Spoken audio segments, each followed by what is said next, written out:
David has got an opportunity to make fun of us. Huh? This is the platform to make because all will enjoy, no?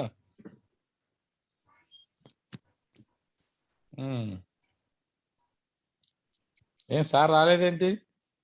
Message పెట్టినట్లున్నారు మీ గురించి. పెట్టాడు sir, నాకు అసలు idea కూడా లేదు. అలాంటి controversy జోలికి నేను వెళ్ళను సార్. అలాంటి కాంట్రవర్సీ టాపిక్ నేను వెళ్ళను. కాబట్టి అలాంటి సిచ్యువేషన్ వస్తే మీరే యు ఆర్ ద రెస్క్యూర్.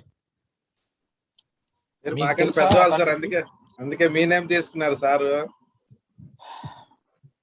నేను ఎలాగో ఇది కండక్ట్ చేయాలి కదా. కాదు, ఇప్పుడు డేవిడ్ నిన్న మెసేజ్ పెట్టారు కదా అంటారు. ఇప్పుడు మెసేజ్ పెడితే sorry will close the session అంటాను. అదిగా సార్, మీకు have any idea on this topic?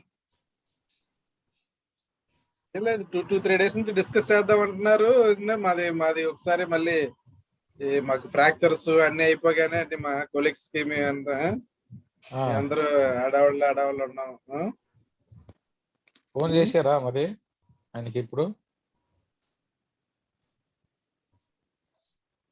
Sir phone చేస్తానండి. మీరు చేయండి సార్. బాగా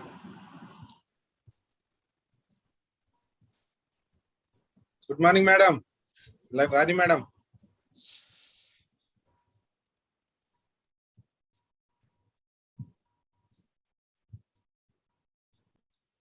morning Mohan Rao garu, David. Mohan Rao garu, good morning madam. Good morning. Morning.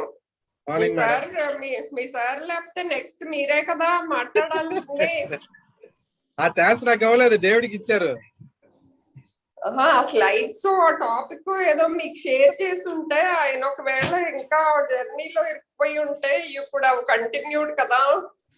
అసలు ఆయన ప్లాన్ ఏంటో ఏం చెప్పలేదు మేడం అసలు. ఓకే, ప్లాన్ ఏంటి అని కూడా ఏమీ చెప్పలేదు. సరే కాల్ చేయండి అయితే ఒకసారి. డేవిడ్ చేస్తున్నారు. జాయిన్ అయ్యారు. మోహన్ సార్ జాయిన్ అయ్యారు. Good morning sir.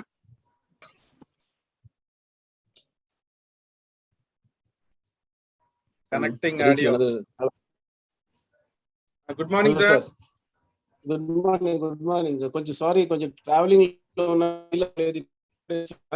ల్యాప్టాప్ కొంచెం ఆ నెట్ మెయిల్ కొంచెం డేవిడ్ సార్ పంపించాను. స్లైడ్స్ చెప్పరా? Anyway, before you open, just to start. See, this today talk is we are talking about controversies in neurocritical care. So a few points, maybe entire point may not be possible with the given time. I'll still try to do few things, whatever I could able to do.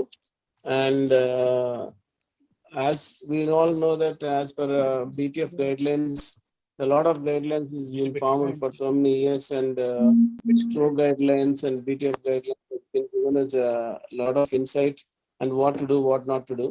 In that, just a few points, like, even though there is a stepwise manner when you take about it, and if you understand the pathophysiology of neurocritical care, mainly it is of main fixed systems of closed system of series of blood and brain tissue, and which actually mainly causes traumatic and non-traumatic injuries, and because of the aneurysm bleed, and mainly it happens. Otherwise, the ICP raise occurs, and due to three aspects, whether tunica media or smooth muscle or connective tissue, these are the three things which actually causes a problem in the. Can you able to hear me, Mohan Rao and others? Yes, sir. Hello. Yeah, thank you. So in that, because we have been going through the basic pathophysiology, saying that if there is a problem with the age, mainly it is 35% is hypertension, and 25% is aneurysmal bleed, and 7% is anterior commissure, and vertebral artery 3.5%. And if you calculate ACA, MCA, and PCA, it is going to be almost 60%. So in that, the reason is being these three reasons, what I already explained. Your reason being that why because of the duration or Marfan syndrome or other genetical disorders. These are the issues which actually causes, and sometimes even subacute bacterial endocarditis can cause the thrombus, which can go into the vessel, which can pop up and can cause the aneurysmal bleed, whether it's saccular or annular or dilation or coarctation. So these are the reasons which normally different pathophysiology, different aspects of it. And what we talk about is particularly we have actually have 18 methodologies, and 2021 also there's a BTF guidelines for the brain trauma foundation, which has been said, and you have a different methodology. David sir, you're opening the slide, sir. So Sir, carry on, sir. I'm trying because you just now opened. okay. You carry Yeah. Okay, sir. Okay, sir. So we have almost different aspects of management of ICP. Particularly, we need to manage ICP and CPP. And managing this ICP and CPP is mainly depends on the mean arterial pressures. And so in that, how do you really control? And you have a lot of controversies whether the bus suppression or steroids or care of the patient or nutrition importance and early tracheostomy, low molecular weight heparin and CSF drainage or maintaining of the pressure, and early hypothermia, whether it's going to be 2.5 hours or 48 hours, and with the decompressive kleenectomy, hyperosmolar therapy, and what is going to be a prophylactic ventilation causing a PCO2 low, or if there is a case of antibiotics usage, what is going to be useful or not useful, and the use of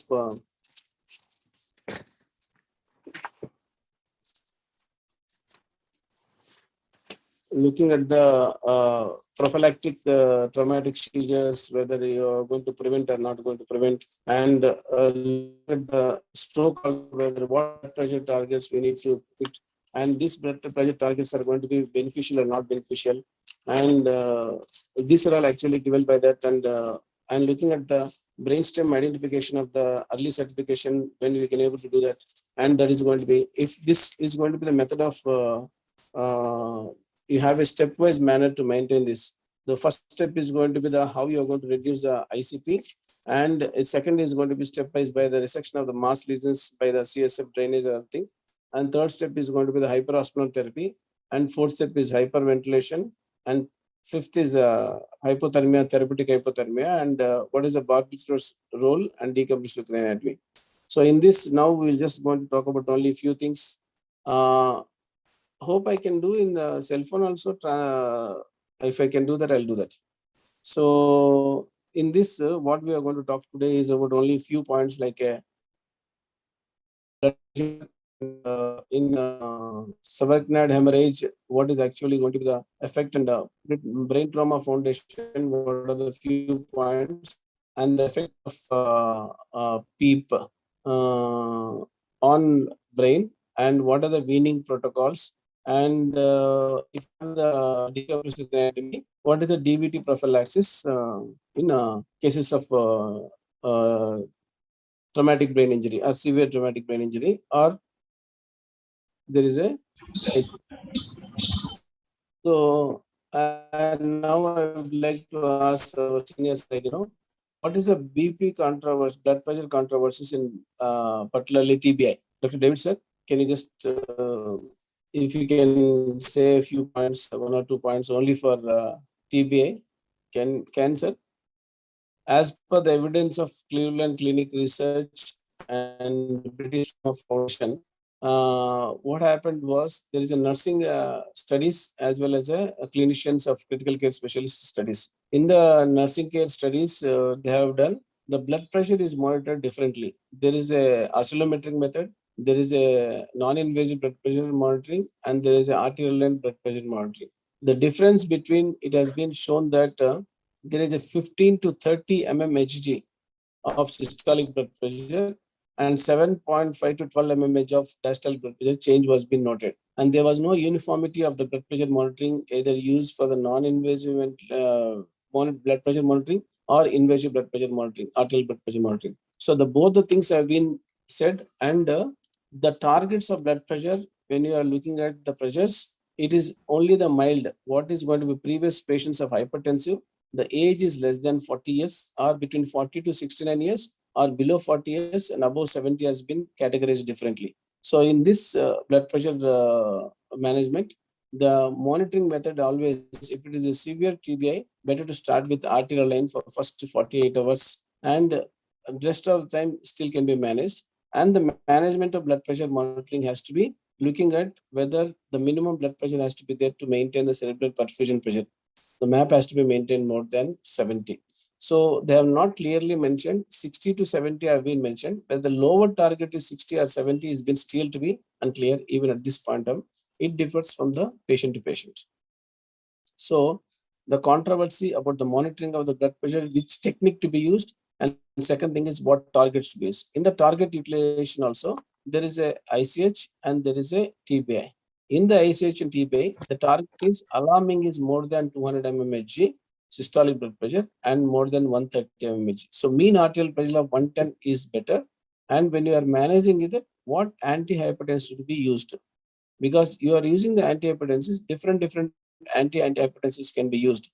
But in the antihypertensives, when you look at it, we use calcium channel blockers, we use beta blockers, we use thiazides. So, but whereas atenolol, or when you are using a thiazides, they have actually caused dyslipidemia and increasing in the vascular differentiation, and it has been caused diabetic and long-term problems, mortality was high. So that is the reason they say they've been controlling saying that better to use labetalol and those kind of drugs, and they have given a list of drugs what to be given for the correction of blood pressure. And in this also, when you are looking at the controversies in the stroke, when you are maintaining the pressure falling, blood pressure falling in the neuro ICU, the first 3 hours, because in the first 3 hours, if you are able to control, because it depends on the patient's admitting to the neuro ICU, whether he has come and reached you before 24 hours or after 24 hours. Because if he has reached you before 24 hours, they have actually included in the study, and where they have studied 2,118 patients have been studied and concluded that with the matching the ratio of patients of non-controlling or expansion, it is not shown any benefit of what drug can be used, whether within the 24 hours, whether the first 3 hours expansion of the hematoma has been increased, going to increase the mortality. So, but you are able to see whether the chronic hypertensive are acutely causing the raising of this ICP is important. In these methods, when you have a hypertension increase, controlling slowly within, it should not cause the sudden reduce of blood pressure. There should be 15 mmHg to 20 mmHg should be monitored or reduced. It should not cause more than that, because that will cause a problem. In that, if you see, there is a progress study has been done. In the study, it's been mentioned that when you are doing it 15% of fall, it is better. And first 3 hours of expansion is going to cause more mortality. And the immediate targets are more important. And when you are using antihypertensives, what to use is important. It has been studied and presented in the internet by the Venkatesh Aigiri in 2016. And that has been shown that what is going to be usefulness of the ICH monitoring of the blood pressure. So now coming to the controversies like in the stroke, like what is going to be in a nursing studies. I think the PPT is coming up, David sir. So in the nursing study, there is a TPA, whether to give to the patients of controversy and the early mobility and the setting of acute setting of lower acute setting, BP lowering in acute settings. So this was actually studied by the Mary K. Brethur. Actually, in the PPT, I've asked questions for a few patients. Sir, one doctor been asked one question and then discussed. Depends on your opinion, David sir. So, but anyway, now I'm going through directly because it's a delay from my side. So here, what they say is the CPA should not be used for all the patients, and there's a very strict guidelines and criteria as for the BTS to be understood. Then that is what we are supposed to see. So the early mobility is actually benefited and reduce the mortality. So ఇంకొంచెం ముందు కదా తక్కెళ్ళపాటి దగ్గర ఉన్నాను. So this is what say, and here it has been said that the 3 months and 6 months mortality has been benefited and shown almost 60% to the 40% of difference when you are able to do the patient from the 24 hours afterwards, making the early mobility. One of the important point where is a cost effective is not there, and that's one important use where we can really look into it. So this is what is actually, if you see these controversies, and there's a lot of problem in the mobility. If it's a polytrauma, it is going to be difficult. If it is single trauma, it is able to be more possibility. On ventilator also should be able to move. So that will cause a lot of benefits to the patients after 3 to 6 months mortality. And the acute setting, I already talked about stroke acute setting. Next slide. So is Dr. Satish is joined? Okay. David sir, if possible, you can take it. PEEP in TPA or stroke. So what happens in the positive end expected pressure? Positive end expected pressure by two principles of waterfall principle and what is going to be effect is, if there is a closed space where we are actually giving up to 15 mm. If you put the PEEP of the PEEP of 15, there will not be any reflection brain ICP as per the studies. But unless it is being done for the patients of ARDS, and normally there is something called first hit, second hit, and double hit. That is because of the acute trauma, and when there is a sudden inflammatory response to the lung, and where it can cause ARDS, and in that particularly for pulmonary edema can occur, and in that time when you have the lot of effect is going to have the change of this one.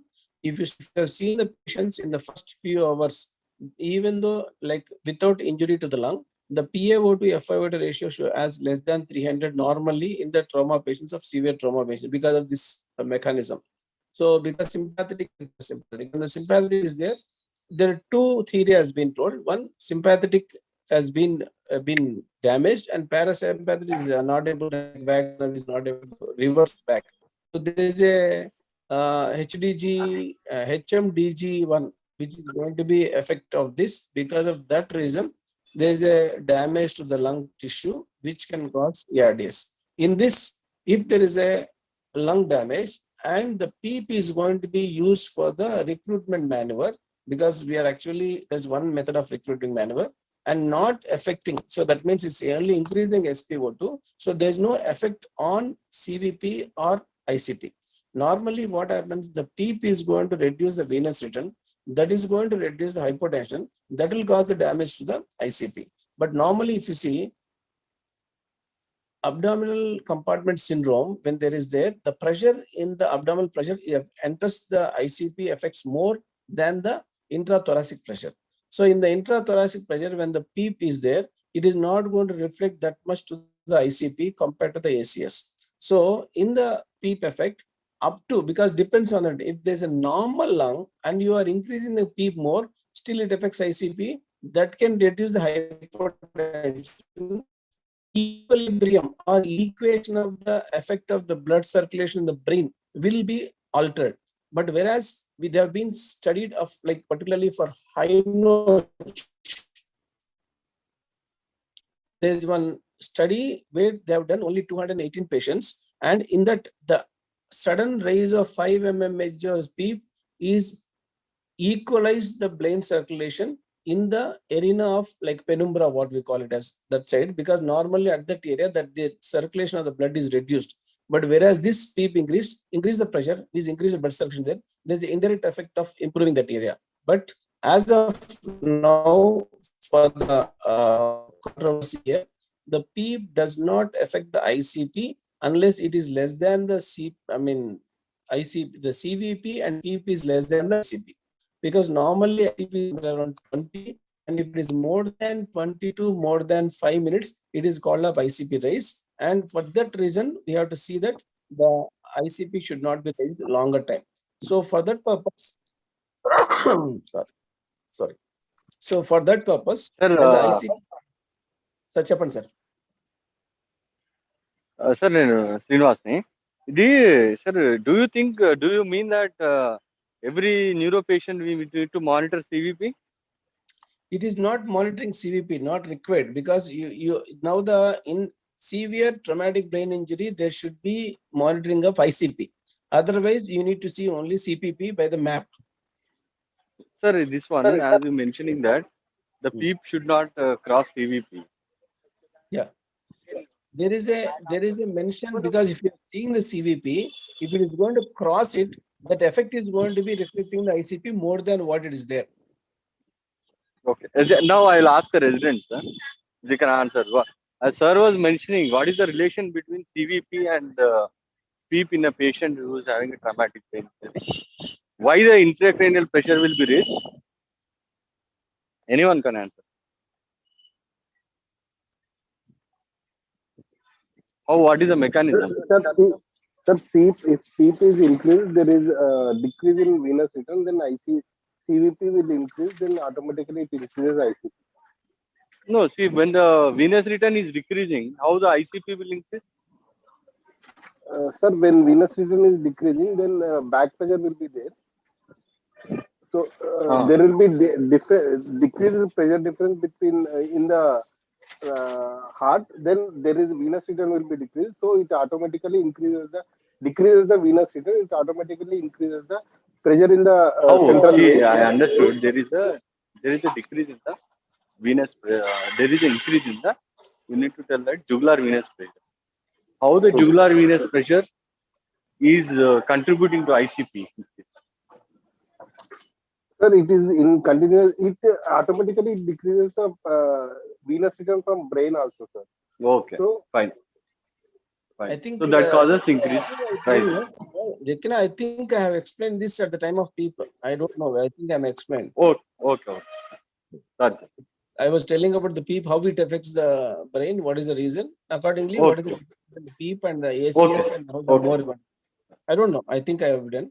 And there is if you see that in waterfall principle means actually there is a front effect and back effect. So that is what the explained in it. So in the PEEP effect, the 2-3 points here is that if the patient is going to increase the PEEP for the increase of oxygenation, it is not going to affect the ICP. And if it is going to increase that level or it is going to be normal lung, then it is going to affect the ICP. That's what it's been clearly mentioned. Am I right, Srinivas? Am I correct, Srinivas? Yes, sir. Yes, sir. But also, the one thing is when a patient is having a ARDS, that will not be reflecting into the patient's CVP because most of the pressure is transmitted to the lung only, which will not be transmitted to the vessels. That's so there is no most of them said that if the CVP if your PP is more than 15, as you are already mentioned, the patient will have a raised ICP. But unnecessary, we don't increase the PP. If it is necessary, only we increase it. As per the need of pivot, FIO. Yes, sir. Yes. Requirement. And here actually, and if you are not keeping the appropriate PEEP and FIO2, you are going to kill the patient by having a more hypoxia. Yeah. The hypoxia point is more important than the neuro to be considered when you are treating the patients with particularly TBA and combination with ARDS. Number 2, if it is a hypoxia, as Dr. Jekina is telling, even the prone position of the patients for 3 hours is benefited and improved the outcomes. It may not be like 17 hours of routine. And the Chinese and the German studies has been mentioned, and 2-3 studies which I have gone through night. There are few patients where the minimum of 3 hours of prone position to improve the oxygenation when the PaO to FiO2 ratio is less than 150 to be considered neuro patients, and particularly even if there is a ICP monitoring continuously is there, they have been done that. And as he was telling, the hypoxia is more important than the ICP. Next slide. So I think Dr. Monanga, I was just trying to think, what is the sedation and neuro ICU and ICP monitoring in NICU controversies? So it has been actually it's been already as per the guidelines, it has been said the fentanyl and paracetamol are a mainstay of analgesia, and the propofol and dexmedetomidine is mainstay for sedation. And using the, whether you call it as a CAM-ICU score, whether you call it as a Ramson sedation score, but the only thing is that using the more of barbiturates and using the more of midazolam is not good, because it increases the average length of stay and the sedation vacation becomes little difficult. And particularly when the patient is if you are talking about intracranial pressure monitoring, in the intracranial pressure monitoring, it is we have three types of intracranial pressure monitoring. One is intraventricular and parenchymal and extraventricular tissue level. So in that there's a difference indirect method of putting the probe into the tissue and looking at the perfusion also there, and that's like PbTO2. And when you are doing this like SjO2, and in this the difference is only two things. As the controversy here is that the infection is more in ICP compared to the non-invasive monitoring. That's it's a proven, understand. But when to use, as per the guidelines, only severe traumatic brain injury should be considered about ICP monitoring. But as almost if you consider 10 to 10 ratio of each, the intraventricular ICP monitoring better than anything because of the new advancement in technology of the catheter and less infection and causing the technology and improvement of the nursing care. So that is the reason they said now to use the ICP monitoring for the patients of severe traumatic brain injury at least for 72 hours. So to monitor and to control, to manage. Am I correct, Dr. Monanga? Yes, sir. Yes, sir. Sir, Yeah. Anything to add in ICP monitoring, Monanga? The sedation in neuro ICU. So you are talking about an intubated patient. When the patient is not intubated, and the patient is irritable, and you are thinking your concern is of raised ICP, then what should be done? Even in that, putting the patient in sedation with the dexmedetomidine and considering the patient with more of psychological is more issues. Anything else? Please add on. That is for question of discussion, sir. I just wanted input. No, sir said, you said in a severe traumatic brain injury cases, usually they will be intubated. No.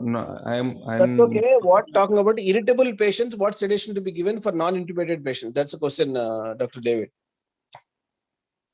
Irritable patient may not be due to raised ICP issue. Yeah.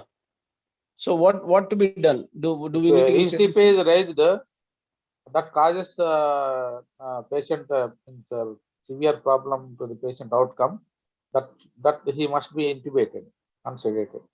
No, I understand. If the question is again, Dr. Monanga, if I'm clear, patient is irritable, SpO2 is manageable, I mean normal, and what is the sedation to be given? That's what is it. Do we start dexmedetomidine, Dr. Srinivas? I'll give you a scenario for the discussion. So there is a patient, 28-year-old, no known comorbidities. He is having diffuse axonal injury, grade 2 to 3, with frontal lobe contusion, with no midline shift. But or if in the due course, the ICP might increase and the bleed might increase. So we have to keep him sedated. And because of diffuse axonal injury, the patient is very irritable. He is maintaining the airway. He is maintaining oxygen. He is not on any oxygen support. So what should we do?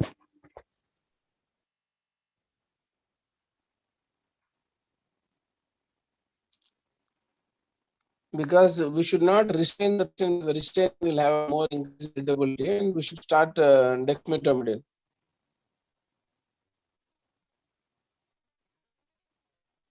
But the only thing is we are more worried about the clinic. If the patient thesis is going to be falling down, we need to really worried about it, because we need first 24 hours to 48 hours is important. So that's why we should be really considered.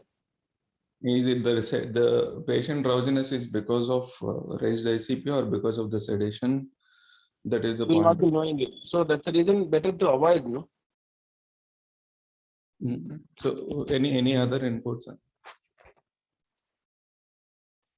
Sir, this patient, as Srinivas said, this scenario, I will intubate the patient and sedate. Sir, my worry is that if the GCS is unless falling more than 2, your interventions of, I clinically I differ here for one reason. I don't know what the reason is. When you are intubating, the chances of risk of CPP alteration is more. So we have seen many patients at the time of intubation giving the drugs and getting a CPP fall and getting more damage and more outcomes differently. So as long as it's required, as per the indication, so you should not intubate the patient. That's one of the important aspects in any patient, I believe.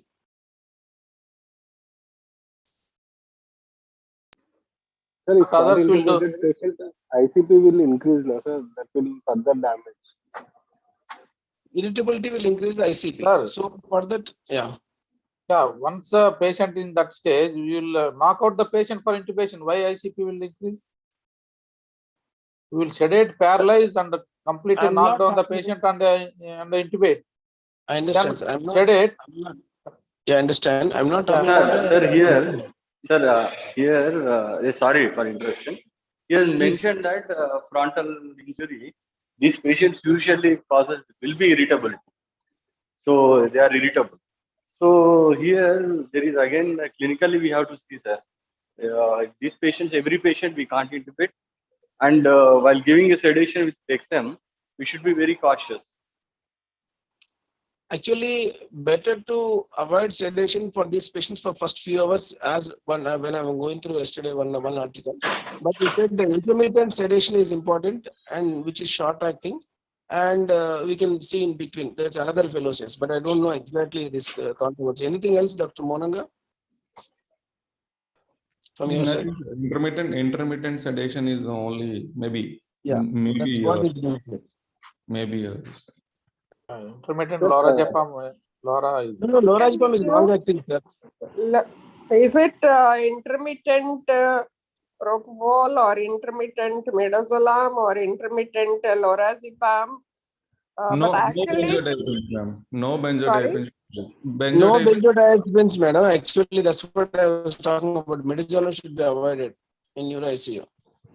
Yeah, midazolam should be avoided, but if you take Lora small dose, maybe it's useful for seizures also, right? So is that useful, or small dose of propofol boluses, or small concentration of dexmedetomidine, watching, observing heart rate and BP, which is useful for in this scenario?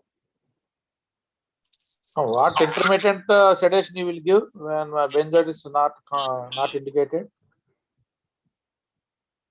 ఏమి ఇస్తారు sir? ప్రోపాల్ ఇస్తారా? Already చెప్పాను.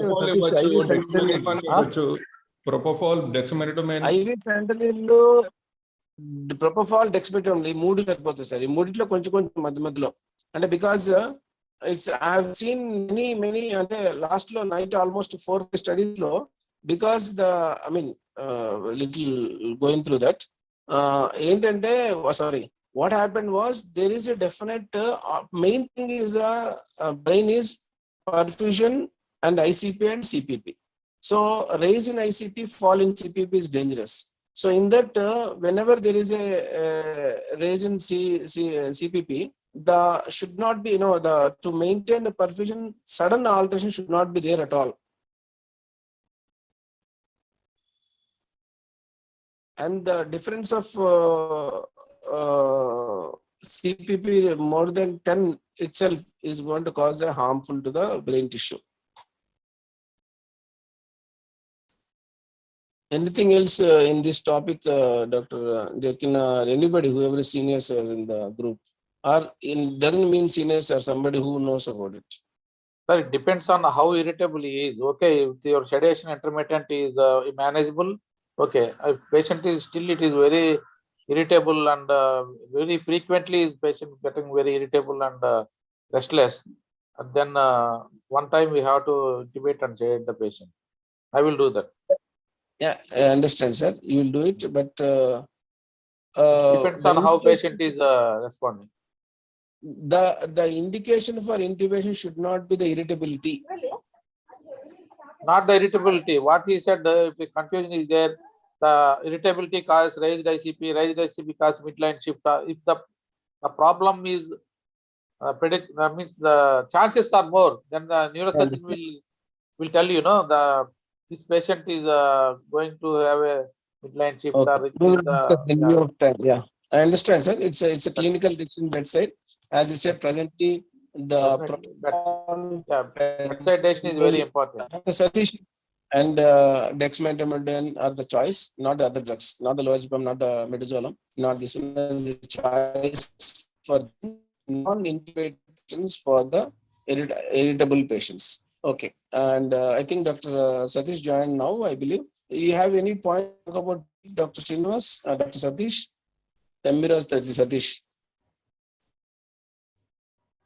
So I joined long back, sir, but thing is, so as David said, it is like case-to-case approach, sir. Okay, sir. Thank you. So next slide. But one question from my side is dexmedetomidine causes bradycardia and patient raised ICP, first sign is bradycardia and drop in GCS. Maybe it might interfere with that assessment of GCS. Yes, sir. Sir, adding to that, Mohan sir. Adding to that, what Satish has said, correct, sir. In a neurological, neurocritical care, dexmedetomidine is not a drug of choice for sedation, I think. One thing. Another thing regarding the. No, it's a one question from mentioned benzodiazepines. It's not absolutely contraindicated. Yeah. Next. Another thing is regarding the Srinivas question. Generally, irritable patient, I won't sedate, sir. This is a difficult task for intensivist for maintaining, I know, but I won't sedate. To assess the GCS regularly. Whatever it may be, sir. We don't know when it will be, either way. Yeah. Next question. Next slide. David, sir. Yeah. Sir, before. Yeah. So normally the weaning criteria of neuro ICU, is there a difference between the ICU? Normal ICU, we look at the patient and we look at the routine criteria of lowest and having a score of 130 respiratory rate and tidal volume and the conscious level and maintaining the low FIO ratio and motor weakness, everything, and duration and sedation vacation as well as SBT trial. SBT trial is done, and in that the case has been maintained clearly said. But in the neuro ICU patients, the differences has been said in the three aspects. Next slide, sir. So it's very nicely studied and said that the airway care score, normally you look at the patient cough, how brightly is coughing, how better is coughing. Normally, Dr. Satish said this three-page style is better. Yes, that's okay. At the same time, here they have been, for everything, they made some scores and some identification criteria. So, and the secretions, whether the secretions are thick secretions, because the next time, normally most of the patients we are all doing a tracheostomy, early tracheostomy. Early tracheostomy is better or not better. And it is been said that the duration of the hospital is not reduced. The early tracheostomy is improve the mortality, and it has been clearly mentioned from 60 to 40%, 20% difference has been mentioned. And the third thing is the color of the secretions. What is the color of secretions has been come, and what is the viscosity of the cough secretions, what is coming. And when you are doing the suction, how frequently you are able to do the suction for the patients of tracheostomy, whether it's going to be 3 times or 5 times. And if he's having any vomiting, what is the reflex of vomiting reflex when you are doing the oral suction, something like that. So this is the airway score, airway care score. So looking at that, that's one way it gives an indication that everything is given a score of 1, and that's going to be present, and less than 3 is going to be benefiting here. Whereas another thing is BCH score, which has been scored there, and particularly the age is less than 40 years. and Glasgow Coma Scale is on the day of extubation is more than 10, and the swallowing attempts are good, and visual pursuit. That means normally you look at the patient and look at other stressful predictors like negative fluid balance, presence of cough, and positive gag reflex. If these are there, each has been given score 1. And if the more than 3 is there, there's a 90%. That's normally we give a trial of extubation. When you do the trial of extubation, and 90% of the patients have not gone into re-intubation and improved well. So this is what regarding the weaning in neuro ICU. And looking at it here, one of the best ways that cuff leak test has been proved much beneficial. And as we are normally neuro patients, we give steroid if it's more than a week, and we test the cuff leak test. As I'm sure Monroe yesterday only we discussed Uma Maheshwara and did it. So this is regarding the cuff leak test. And next. Sir, here one controversy of doing the tracheostomy or not doing the tracheostomy and extubate. You said 90% success rate is there. Yeah. Can you allow that 10% of sudden crash or intubation causing mortality? International standardly, the reintubation rate of 8% is acceptable. If it is less than 8% of reintubation, that means your average length of stay is more. You are unnecessarily keeping the patient on ventilator intubation. If it is more than 12% of the reintubation, that means you are early extubation you are doing. This is the criteria to be fitting in your ICU. Okay, not early extubation. Can we go ahead for tracheostomy to prevent all this mishap? Sir, the tracheostomy, any neuro ICU patient, early tracheostomy is the best. But depends on the diagnosis and the duration of the ICU. If you think that patient is going to be on ventilated more than 7 to 10 days, and go for early tracheostomy, and around 5 criteria. Number 1, but not in pediatrics. Number 2, look at the airway, because of whether you are doing for PCP or tracheostomy. And continuously should be able to pressure maintenance of the cuff when your tracheostomy or it has to be done.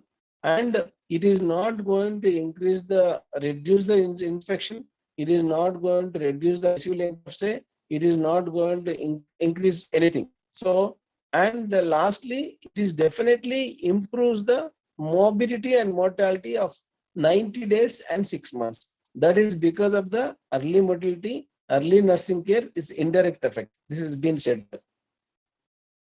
Anything else, David said? Hello? Yes, sir. Carry on. Hello, David. Carry on. Is that okay? Okay, sir. Carry on.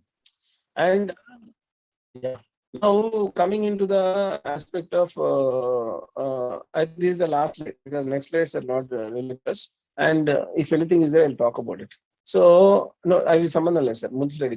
So, the difference between the hypertonic saline and mannitol. So we have a mannitol 20%, we have a hypertonic saline, different percentages. So if it is a diuretic method or osmotic diuresis which is doing, and the benefit of this and the controversy behind this is, there is 2 things. One is the rise of ICP and reduction of CPP.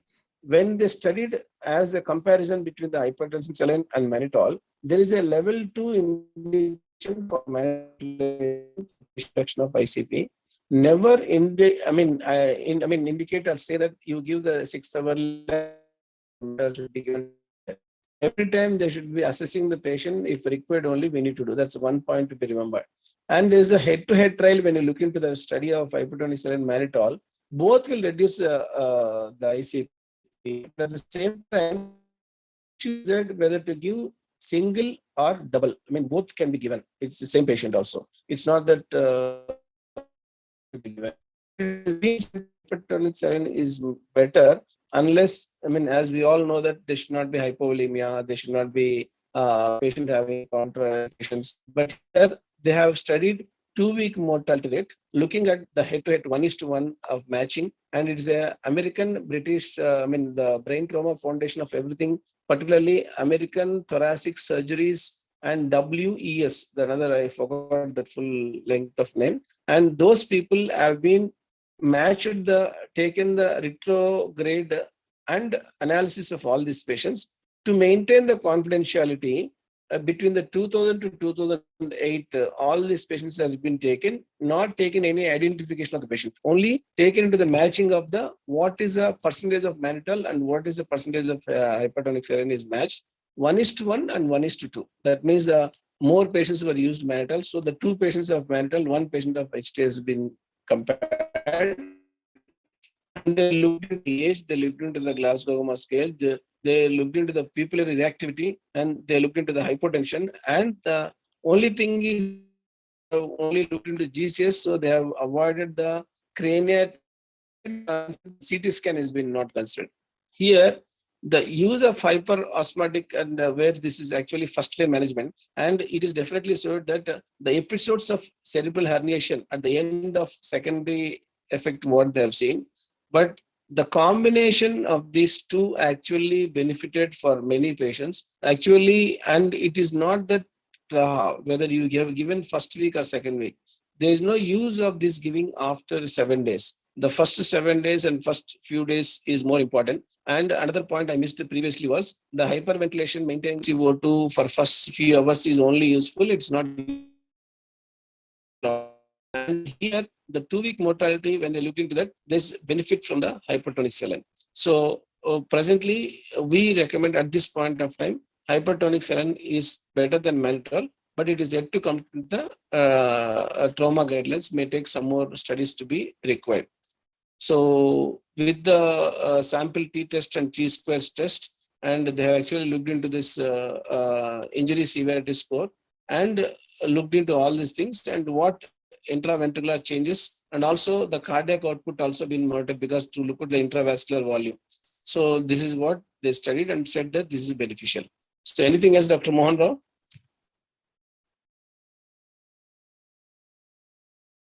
Hello? So yeah, most of the centers they stop using the mannitols. Only they are using the hypertonic saline. But frankly selling, what we are using is 3% saline. And it is recommended is that 8.5% or 7.5%. Unfortunately, it's not available in India. And coming to the mannitol actually most of the consultants are neurophysicians, neurosurgeons, they will give, but we should give only 12 doses only. That is means 100 ml 6 hourly for two days, followed by 50 ml another 4 doses. By the end of that 12 doses, actually the intravascular and intraparenchymal that osmolality will be normal. So there is no use unless if you continue more than that, we will get complications only. That's it. So now another 2 points I want to discuss. Sir, regarding hypertonic saline, some neurosurgeons, they advise TID doses like that. Is that better, or do we have to give continuous infusion? Madam, is there anything on that? One is in hypertonic saline continuous infusion is better, ma'am. Okay. Sir, Mohan sir. Recently trial there is no difference between infusions and bolus dose. Okay. So does the osmolality guided therapy is useful, Satish? Sir. Maybe, so, sir. Mannitol and 3% saline, one theory is that it only works through the osmotic diuresis. So the thing is, if you can raise the osmolarity from 300 to 320, 340, 360 levels, maybe we can achieve the benefit. So usually with mannitol, it might go up to only 320 or 340. At that point of time, if you can use 3% saline, it might push further this osmolarity to 340 or 360. So that's an added advantage of using 3% saline over mannitol as per the literature.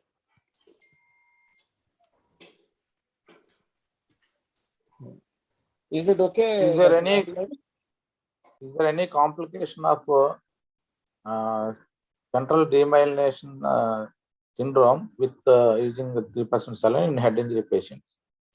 So targeted sodium is 150 to 155. Yes. So there is no risk of giving 3% saline, either bolus or continuous infusion, because these patients are not hyponatremic patients. In a hyponatremia patient, if you correct rapid correction of the sodium of more than 12 milliequivalents per day for 24 hours, that causes demyelination syndrome, but not in the normal sodium patients, with normal electrolytes with a head injury patients or any other patient.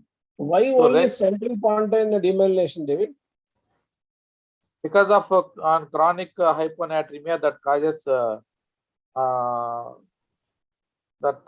I forgot that anybody knows that they can Satish Mohanran. Hyponatremia causes rapid correction. pathophysiology. No, Rapid not change- that. Rapid correction, I know Rapid, that, but what rapid is the changes in the pathophysiology osmolarity. happening? Rapid But change in the osmolarity. Rapid change in myelinosis. osmolarity in a normal electrolytes patient, normal serum sodium patient with head injury will not cause any problem, but Exactly. it will cause problem in a hyponatremic patients. Come with altered sensorium or unconsciousness. These patients' rapid correction is dangerous. So the pathophysiology difference between these two, can anybody explain?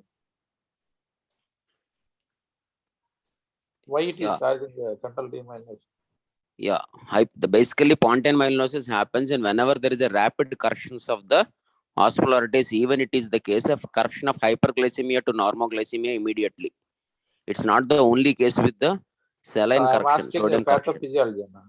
Yeah, that's what. Pathology. The thing is sudden shift of osmolarity. Whenever it is in the normal range of sodium, that is 135 to 150, there will not be change in the osmolarities. But the hyponatremia is there, brain osmolarity will change. So when we are going to correct it, there is a sudden change in the osmolarity, which creates the pontine myelinosis. The MS sheath circuit, sudden sodium influx. Yes. That's what happens. After that, nasal damage. In a hyponatremia, slowly patient going to hyponatremia, that causes that brain. I forgot that actually that changes in the brain structure and the myelination tissue, all these things. So that will cause the problem. In a normal sodium patients, this problem will not be there. So rapid correction is not the issue. That is the reason in the case that have been used. No, the Travis question is some patients won't respond with 3% normal saline despite infusions or boluses, and the for long time, and they don't achieve target of it's 155. How to treat such patients? So means sir, So sir, Mohan sir. Yeah, tell me. To clarify my that question, I mean not responding means what we are not responding. Whether GCS is not improving, he is not able to achieve the sodium target. The target is not sodium. Not able to target the sodium, sir. No, see, here is actually you have to continue the same 3% saline only, unless there is no neurological iteration. How frequently you will check serum sodium, sir? Daily once is enough. Body. And it means if it is touching the borderline, then it is. Actually, some sophisticated neuro intensive care units, that sodium target is not 155. It is actually some centers they maintain between 160 and 170. Depends upon the centers. Our actually in our Indian scenario, it is not possible. That is where we are raising our hands and it reaches the 155. Yes, sir. Even, yeah. Even 160, 170 also allowed. Yeah. So next 5 minutes, I want to talk about only two topics. One is a post-traumatic seizure prophylaxis. Sir, another thing is someone has asked, in case of if there is a drop in GCH, should you prefer mannitol or a 3% saline? Mannitol or 3% saline? No. It's a GCS drop doesn't matter about the mannitol 3%. GCS drop to be understood clinically. What are the reason? Yes. I mean, maybe the question is thinking about Akshit is thinking whether it is because of the demyelination. Am I right, Dr. Akshit? Good morning, sir. No, sir. Actually, if we are observing a patient, he had a drop in TCS. Pupils are maybe suspecting edema, pupils unequal. then to buy time, should we give mannitol or should we give 3% NaCl bolus? Okay. Can I take call? Akshit, there are two scenarios here. The patient comes with acute SDH or EDH. Yes, sir. Good neurointensive care people, they won't give mannitol initial 24 to 48 hours unless there is a mass effect. Unless they are planning for the surgery. Because at brain shrinks, the hematoma expands. Okay? Another thing, when GC is dropping, when you repeat that, and it means really that previous scan is borderline, you are suspecting that not only GC is dropping, pupil is dilating, then give the mannitol to save the time, do the CT scan. Most probably, this kind of situation patient may need surgery. Okay. Mannitol is not the treatment, but GC, as you correct, 3% is not there is no role in that, means in acute stage. No, here as Srikanth said, as you said that not availability of 8.5% mannitol here. I mean, sorry, hypertonic saline. If that is present, that is beneficial. No, sir. I think in acute situation, mannitol plays, but depends upon the scenarios. The patient we are planning to shift to the OT theater into bed, give the mannitol to reduce the ICP. That's all. Not in these cases, sir. I was responding to Shravya question. The maintaining of reaching the 155. Few cases like that. So the issue, the two another points to discuss if the time permits is, one is a post-traumatic seizure activity to prevent prophylactically, and second thing is decompressive craniectomy. So in a post-traumatic seizure prophylaxis, they have been said that it is not of much useful because everybody gives and they think that there is no outcome difference even the patient develops seizure post-traumatically within 1 week. And who have used prophylactic anti-epileptics, or you have a drugs of Eptoin or giving other drugs, and not given drugs have been head-to-head trial has been studied, and there's no difference in the outcomes or mortality. And at the same time, even now, everybody gives leversitam, leversitiram, and that's also not really proven and benefit of that. So this is regarding prophylactic traumatic seizures. So that's one thing. And the second thing regarding the decompressive craniotomy, in the decompressive craniotomy, it has come in 2000 itself, almost 20 years back or 30 years back, which I remember. And a lot of debate is going on still now. But at the same time, early decompressive craniotomy has improved the mortality. And this is what is important. So, hello, can you hear me? Sir? Yeah. So, this is what has been said, and in the studies of when you look into that, the decompressive craniotomy has actually improved the outcomes and improved the mortality. I think I want to give this call to Monanga Srinivas or Dr. Rani. What is the role of decompressive craniotomy, particularly for which patients? So definitely there is a mortality benefit, definitely. Large trials, rescue ICP and in case of malignant infarction, there are 3 trials, Destiny, Decimal and Hamlet. So these trials have been done decompressive craniotomy, but the problem is the vegetative state. The vegetative state is very high. So previously it used to be a recommendation, but now it is not a recommendation because of the increased vegetative state in these patients. So, but which patient be done decompressive craniotomy? Sir, question of Dangala. Yeah. No, normally you said that there is an improvement in an outcome, but at the same time, vegetative state is more. That's why better not to do is a question, right? Yes, sir. But when you are talking on one side, there is a reduce the mortality, and another side we should not do. Then what is the conclusion? In neuro patients, it is not only the mortality. It is not like another patients. Those patients who doesn't require any other support. These require great financial support and family support to survive. So by increasing your vegetative state, you are increasing burden to the family. No, once Yeah, patient is because that's rapidly what deteriorating with the midline shift and the mass effect, then there is a emergency, the decompressive cranectomy is indicated. Sir, what the discussion we are doing about is a bilateral frontotemporal decompression that have been studied.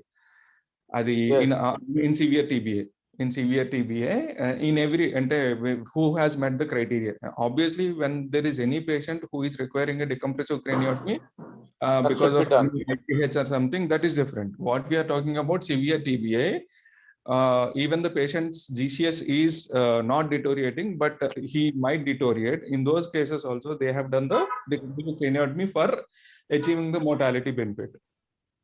Yeah, that depends so on. There is a definite decrease in the mortality because some size, after some size, they'll be definitely going to deteriorate. So those cases they have taken into criteria. So our cases, so not every case in severe TBA should be undergoing a decompressive craniotomy. This debate goes on, Dr. Srinivas. The reason is we feel that Sir, this also need to be taken on case-to-case basis, sir. If it is young patient, diffuse axonal with too high pressure, you need decompressive cranectomy. You need to talk to relatives about the pros and cons, explain about the total life dependency. All these things need to explain. But like in West, why they discourage is because it's going to be a financial burden to the country, because most of the countries, they have national health schemes. So it all goes to the country's finances. Health budgets will go more on rehabs. So that's why, and the quality of life is not there. Most of us, we concentrate on quality of life. If we do any treatment to anybody, it should improve the quality of life. If it's not going to be there, what's the purpose? So that's why the controversy of doing decompressive cranectomy. So not many people are encouraging these days. And the studies also shown mortality benefit is there, but what's the point? Morbidity is there. The data, as per the data, you are right, and it's 5 lakh people get accidents and aneurysm bleed or whatever it is. There's 50,000 people will die in a year, and there's a 8 to 9% of the health expenditure going for neuro cases. So this is what in American statistics is there. So with that, that's the reason that decompressive craniotomy is actually discouraged nowadays for this. What you and Srinivas said the reasons. Yeah, thank you. And the previous point of one more prophylaxis, what I was talking about was what drugs to be given. And another thing is, I think chart Dr. Shravya asked, okay, ideally to be given, but not available. That's fine. Okay, answered. Satish answered the question. So any other controversies, Dr. Jakina?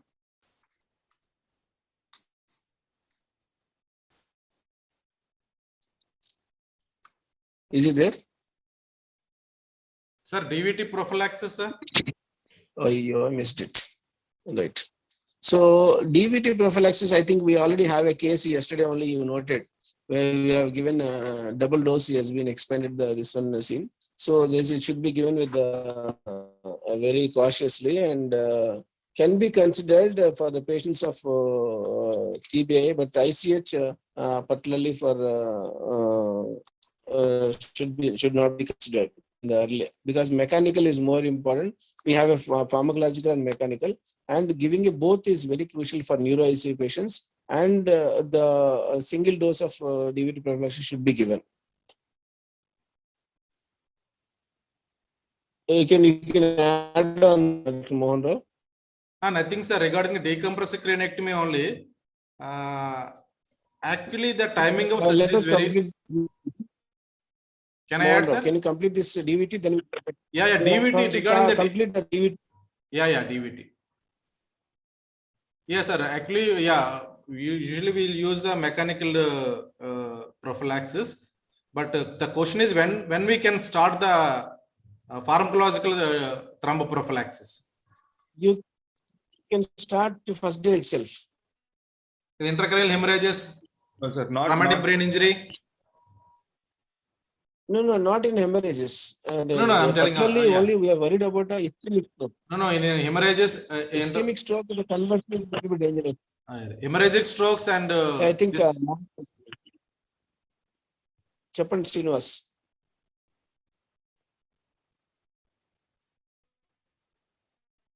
Dr. Monanga. Sir, Chappan. Sir, again, first day start pharmacological. No, that is generally that hemorrhagic strokes and any traumatic brain injuries. Any traumatic brain injury, we can't start less than the bleed should not increase at least for 24 to 48 hours on the CT, and it should be only after third day or 72 hours, not before that. The guidelines is at least 1 week. This hemorrhagic strokes in this one, but neurophysicians are everywhere. Everyone is worried about starting the thromboprophylaxis. They won't. When we are talking about TBI, so even the guidelines say, the BTF guidelines says that after 72 hours, if you are confident that there is no increase in the further bleed, then you can start. That's fine, sir. In low molecular weight heparin, when you are doing that, when to give is risk of expansion has to be understood first day only. Otherwise,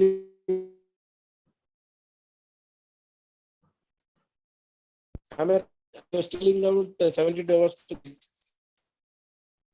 This is 2021 BTF guidelines, which is revised. No, in that it has been mentioned.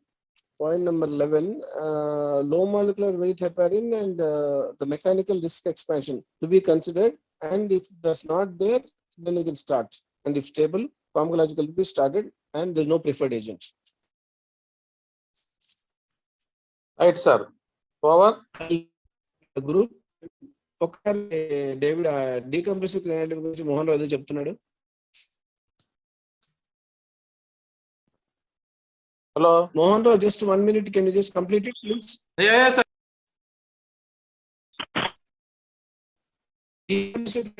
చెప్తున్నారు కదా. Mute అయిపోయాడు.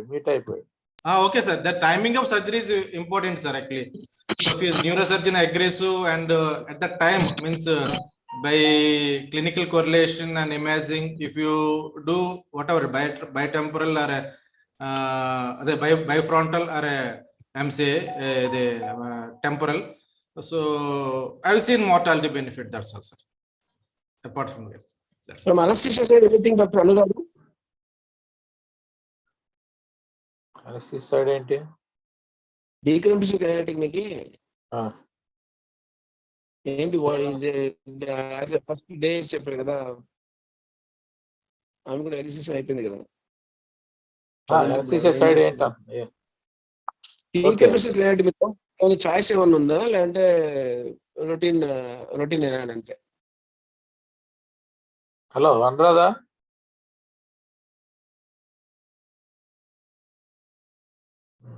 No comments. Sir. Okay. Thank you, sir. David, sir. Thank you, sir, for a nice session on controversies on neurocritical care. Really, there are so many controversies. Still, it is controversy. Whatever explanation people give, so some people may, as the prophylactic antiepileptic drugs, our surgeon will start and he said yesterday only he will continue for 6 months. So whatever the guidelines, yes, sir, whatever the guidelines says, some people will go for mannitol, some people will go for change of mind is not that easy in clinical practice, but slowly they may change, but you have to show the evidence for that. Can I speak for 30 seconds? Yes, sir.